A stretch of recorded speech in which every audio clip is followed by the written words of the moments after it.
சேர்ந்தாப்பில் தான் இருக்கும். உதாரணத்துக்கு உங்களுக்கு சொல்லித்தரக்காண்டி நான் ஒரு வீடியோ வந்து எக்ஸ்போர்ட் பண்ணி வச்சுருக்கேன். இந்த வீடியோ தூக்கிட்டு நம்மளுடைய ஒர்க் பண்ணுற ஃபைல் போடும்போது பார்த்தீங்கன்னா இந்த ஆடியோஸ் அண்ட் வீடியோ ரெண்டுமே இப்போ வந்து ஒன்றை கிளிக் பண்ணால் ரெண்டுமே சேர்ந்து தான் வரும். இப்போ எடிட் பண்ணும்போது ரெண்டுமே சேர்த்து எடிட் பண்ண மாதிரி இருக்கும்.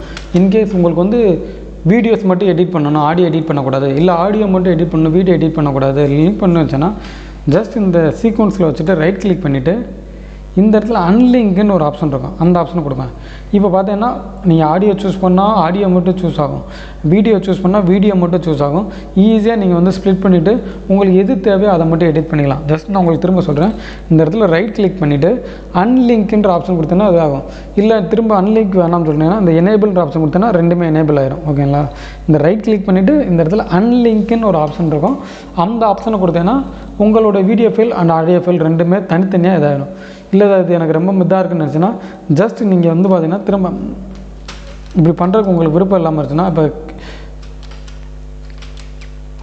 ஜஸ்ட் இதை தூக்கி போட்டு இந்த வீடியோஸ் இருக்குது, அந்த வீடியோஸை மட்டும் லாக் பண்ணி விடுங்க. வீடியோஸ் எடிட் பண்ணி ஆடியோ மட்டும் எடிட் பண்ணிக்கலாம். இல்லை ஆடியோ மட்டும் எடிட் பண்ணும்போது ஆடியோவை லாக் பண்ணிவிட்டு வீடியோ ஓப்பனில் விடுங்க, வீடியோ எடிட் பண்ணிக்கலாம். இந்த மாதிரி ஆப்ஷனை பயன்படுத்தி ஆடியோஸ் அண்ட் வீடியோஸ் ரெண்டையுமே பார்த்தீங்கன்னா தனித்தனியாக நம்ம பிரிச்சுக்கலாம். ஓகே ஃப்ரெண்ட்ஸ், இந்த வீடியோ ரொம்ப ஹெல்ப்ஃபுல்லாக இருக்கும்னு வச்சுக்கிறேன். இந்த மாதிரி video editing, Adobe Premiere Pro related நிறையா தெரிஞ்சுக்கணுச்சுன்னா கண்டிப்பாக நம்ம சேனலில் சப்ஸ்கிரைப் பண்ணிக்கோங்க. தேங்க்ஸ் ஃபார் வாட்சிங்.